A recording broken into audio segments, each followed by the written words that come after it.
You're tuned into the most shadow banned man in the land, also known as here on YouTube as Professor Imam and Professor Ayatollah. My backup channels, which I will be continuing this series that I'm about to embark on those channels, as well as Great Society Ministries, because that's where I usually discuss matters of theology and religion. And hopefully, we'll touch on the major religions this evening. Today's date is 24 May 2020. Let's get right into it. I don't always, but I often mention a religious, I don't want to say, it's a religious movement, put it that way, known as Salafism. Also, it is known as Wahhabism, which is also an appropriate label to put on this sect within Islam. But they prefer to call themselves Salafis, and they try to divorce themselves from the crimes of their co-religionists by using other labels for groups like ISIS, also known as the Islamic State in the Levant, or the Islamic State in Iraq and al-Sham, as they branded themselves. And then, of course, they just switched to Islamic State because they had greater territorial ambitions. That is until the Syrian Arab Army, with help from Hezbollah, various Shia militias, the government of Iran, and the government of Iraq, and last but not least, the popular mobilization units or popular mobilization forces in Iraq, who are not all Shia, but many of the various militias under that umbrella are Shia. But there are Sunni and Christian militias that are also part of the popular mobilization front. For the same reason, the majority of the Syrian Arab army is Sunni. They don't want to be ruled and controlled by barbarous Salafi fanatics. Unfortunately, the territory of the Arabian Peninsula has been largely conquered by barbarous Salafi, Wahhabi, Arab racial supremacists, because let's not forget Ibn Taymiyyah, the cornerstone of their ideology, said that Arabs were superior to everyone else. Don't believe me, look it up, but I will track down the quote and share it in a future video. So with that lengthy introduction out of the way, one of the things I wanted to do, because I had someone come along my other channel, Great Society Ministries, but again, I'll be uploading this across my channels, who had the nerve to say that I talked about Salafis without mentioning any proof, even though I provided evidence in that video, because I talked about how Salafis destroy World Heritage sites, and they destroy places and sites in the world that are significant to particular ethnic groups. And you even had one Salafi argue that the government of Egypt and the Egyptian people should destroy all the remains of the ancient Egypt. So they should destroy the Great Pyramids of Giza, along with the Sphinx and other, again, World Heritage and important archaeological sites, because it may lead to their excuse always, it may lead to shirk and kufr, which I'm pretty sure most people are familiar with kafir or kufr now, because it's infidelity, paganism that is opposed to Islam. That's a quick definition. It's not a verbatim, but that pretty much something. And shirk is theological beliefs and practices that take away from Islam or monotheism, according to them. Because these people, not only do they destroy cultural heritage sites, they even destroy graves and tombstones. And you always ask them, well, if World Heritage sites like ruins of ancient civilizations and graveyards were forbidden in Islam, why throughout the Muslim world do you find tombstones from Chechnya to the Sahara to sub-Saharan Africa to Indonesia, Southeast Asia, where Muslim communities have existed for centuries, if not millennia? why in the first place were there graves to start with? Why was one of their heroes, Khalid ibn Walid, um, why did he have a mausoleum built around his grave if that was prohibited? Obviously, it wasn't prohibited because the people that they admire, the second caliph Umar, probably would have destroyed everything that he conquered in the Levant, and there would have been no graves to start with, no raised tombstones. They don't use that sort of logic and reasoning. They just follow the prescriptions of Ibn Taymiyyah and Muhammad ibn Abdul Wahhab. But here's some quotes from the book, The Devil's Deception of the Modern Salafi Sect. I will leave the title and author in the description. I believe he's one of my brothers here, member of my ethnic group. He's an Afro-American. Although I don't agree with his theology because this guy is a Sunni Muslim. I'm not a Sunni Muslim. So I don't agree with him theologically, except for the fact that there's one God and there's one humanity and we're all equal human beings in the eyes of God. There's no superior race. But that's not popular doctrine these days for some people.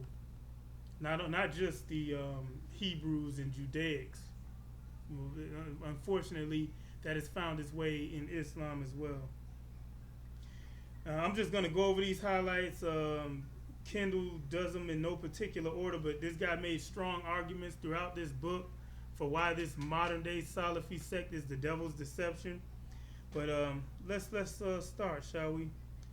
It is virtually impossible for someone not versed in the Arabic language and the Islamic legal science to read Hadith and immediately extract the correct understanding, or to read a verse, especially a verse that has been translated into English, and immediately understand its meaning.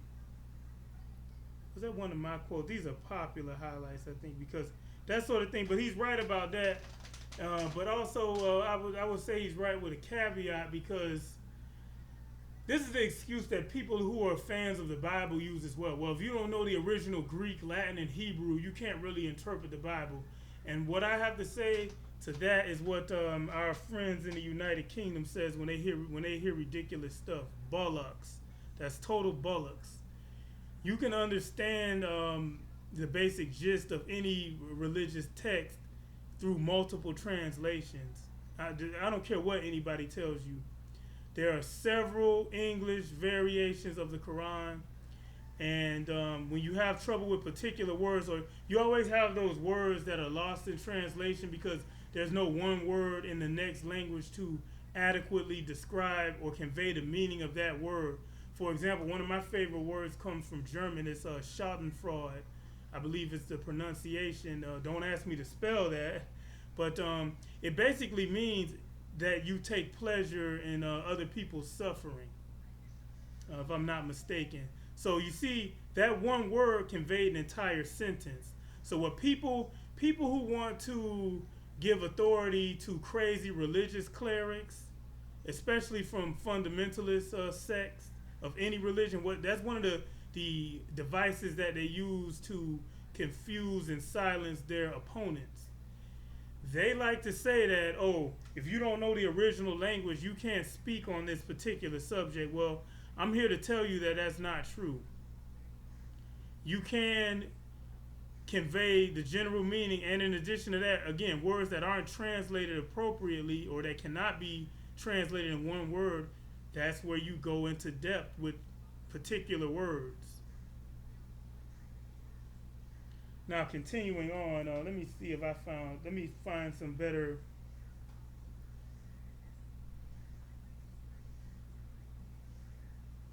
Okay, the modern Salafi sect, and he says, in my view, has shown a higher predilection than others to escalate sectarianism to the level of bloodshed in the name of Allah.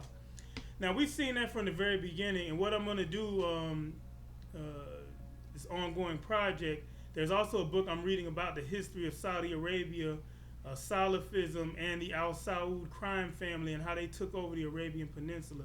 And that is a true statement. These people, again, all you have to do is look at ISIS, Al Qaeda, and other extreme Sunni groups to see that Their number one enemy, the people they kill most, are Muslims, especially Muslims that disagree with them or Muslims from other schools of thought or sects. That's their primary target. They're the last group that'll do anything to fight Israel. As a matter of fact, Islamic State apologized when they attacked the Israelis. They said they went on hands and knees and apologized profusely and said that they did not mean to attack Israeli soldiers in the Golan Heights. So that goes to show you right there. But meanwhile, remember, this is the same group, Islamic State, as well as other Salafi extremists and Sunni extremists. They'll tell you that their goal is to liberate all the Muslim lands and to get rid of all the regimes. But if you notice, the governments that they attack are always either the most secular governments or the governments that are at odds with United States and by default Israeli interests. They're always attacking countries, movements, and individuals that are against Israeli interests. The last people they ever attack are the likes of the Israelis or governments that sponsor and support Israel to the hilt, like the Al Saud crime family in the Arabian Peninsula, as well as the UAE, Bahrain. They rarely attack because they into Al Qaeda is a good example. They've attacked Saudi Arabia in the past, but nowhere near the extent that they've attacked Syria, Iraq, and Iran. They never attacked Israel, by the way. Let that marinate, Salafis.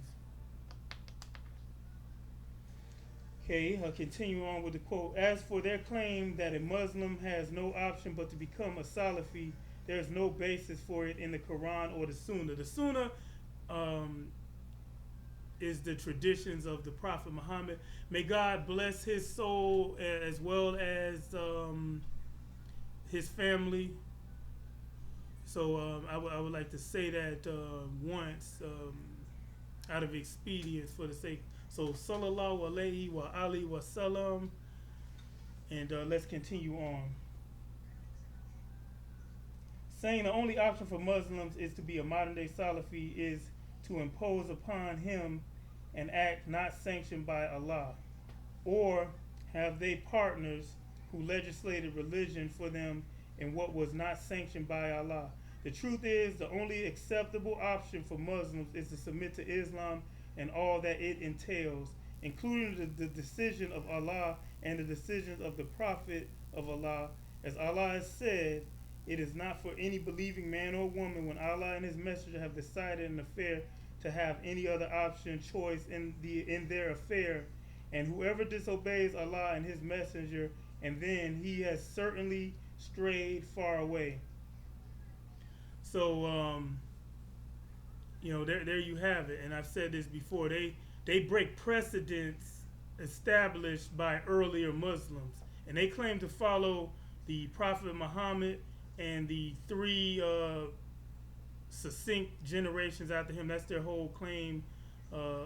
They say they follow the Salaf or Salah. They follow the righteous predecessors. Well, no, you don't. When you destroy ancient sites, you destroy graves, you shed blood with people who don't agree with you. So I'm going to stop here and pick it up in the next video. Thanks for watching.